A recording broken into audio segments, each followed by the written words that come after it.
Hello, welcome back to Steve's Retirement Corner. Don't be a nail bender in retirement. Everybody out there knows what a nail bender is, I'll bet you. I bet probably 90% of you have done it. It's not really a thing, it's just what I call it.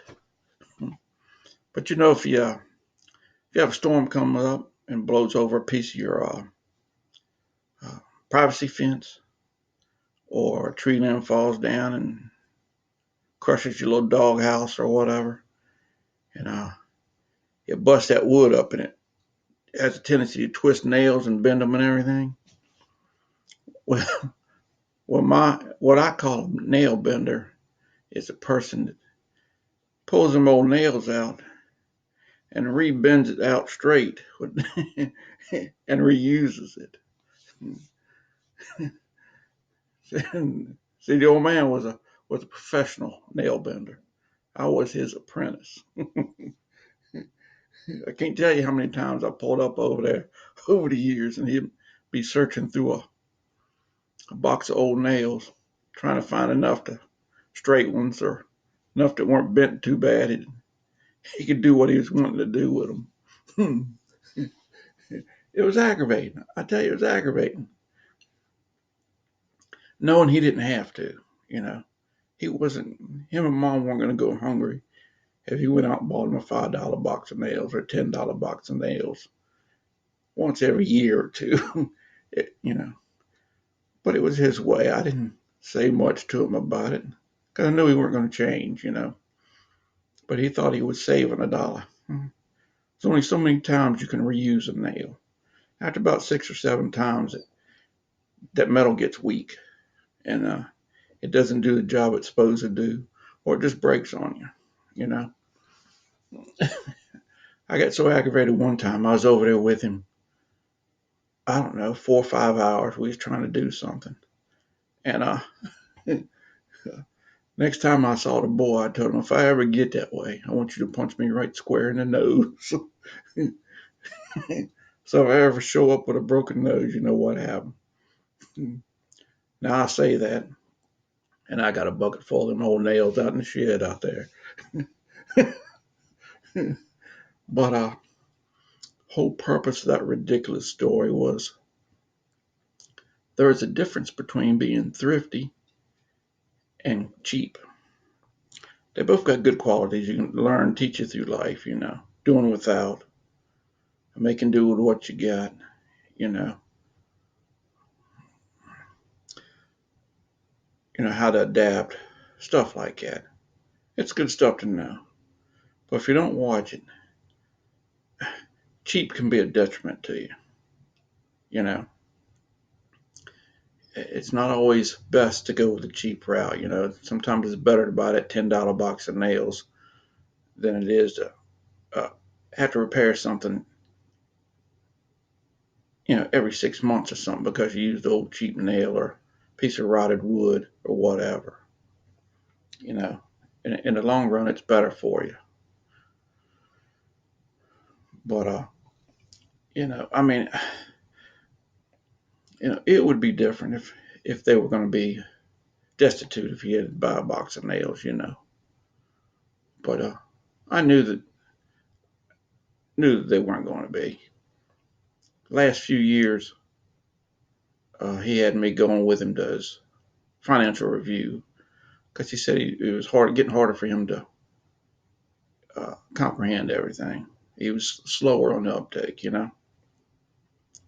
And so I knew what he had. And I kept trying to tell him to, hey, take out an extra $100 or $200 a month. Ain't gonna hurt you, you know. Him 80 some years old, he wasn't gonna outlive his money. They were a long ways from loaded, but they were comfortable, you know. And he kept saying, well, $100 would be nice, to give me a little bit more breathing room. But I think we can make it another year. you know, I, that's one of the things I hate to see. I hate for somebody hanging there too long, especially if they're wanting to go and they're able to. But I also hate for them to see go out there and they worked all them years, you know. they're going to have a pretty decent retirement, you know. But they don't spend the money on themselves to make their life a little bit more comfortable, a little bit more easy, you know. They struggled all them years, give up stuff, you know, done without, made do. But in retirement, as you age, you need a little bit more, comfort in your life. You're a little bit, make things a little bit easier on you, because things just get harder as you age, you know. All day Saturday and Friday, see, I wasn't good for anything. I just wasn't. It was a long set of graveyards, and my body was give out. Friday, everything below the waist just killed me. I mean, I couldn't even sleep Friday night. I was in bad shape. You know, just takes a long time to recover anymore. And I'm a young buck. You know, I ain't but 56 right now. Imagine me working another 10 years.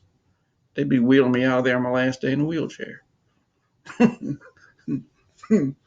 But I ain't saying go out there and blow everything in a week. But most people are not going to do that. You know, it's not like you won the lottery and got millions of dollars. You know, but a $5 box of nails every once in a while is not going to break the budget. But you see it. I've seen it.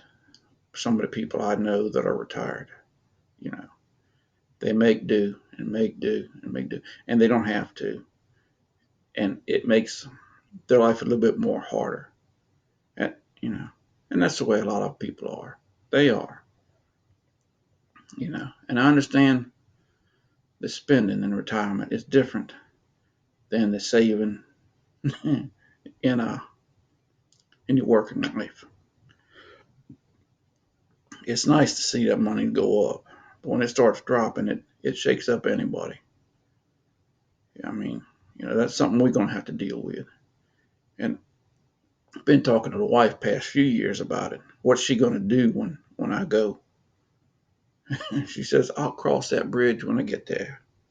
Well, I'll tell you what's gonna happen. I don't care if we bring home $100 a week. She's gonna save $10 of it. She's so tight with a buck. She gave me $100 one time. I think I was gonna go buy some lumber.